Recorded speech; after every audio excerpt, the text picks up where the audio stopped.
dangerous and humiliating. The whalers killed whales while Greenpeace watched. Now, you don't walk by a child who's being abused. You don't walk by a kitten that's being kicked to death and do nothing. So I find it abhorrent to sit there and watch a whale being slaughtered and do nothing but bear witness, as they call it. I think it was best illustrated a few years ago, the contradictions that we have when a ranger in Zimbabwe shot and killed a poacher who was about to kill a black rhinoceros. And human rights groups around the world says, how dare you take a human life to protect an animal? And I think the ranger's answer to that really illustrated the hypocrisy. He said, you know, if I was a police officer in Harare and a man ran out of the Barclays Bank with a bag of money and I shot him in the head in front of everybody and killed him, you pin a medal on me and call me a national hero. Why is it that bag of paper has more value than the future heritage of this nation? This is our values. We fight. We risk our lives. We kill for things we believe in. I know he's against American foreign policy, which is very military-oriented.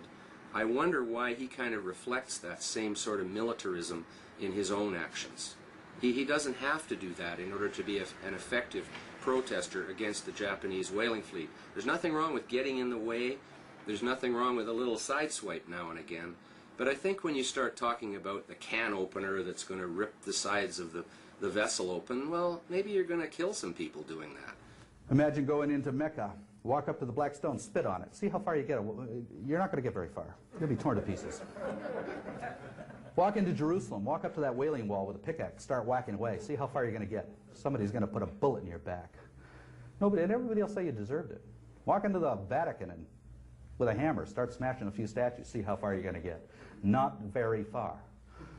But each and every day, you know, people go into the most beautiful, most profoundly sacred cathedrals of this planet, the rainforests of Amazonia, the redwood forests of California, the rainforests of Indonesia, and totally desecrate and destroy these cathedrals with bulldozers and chainsaws.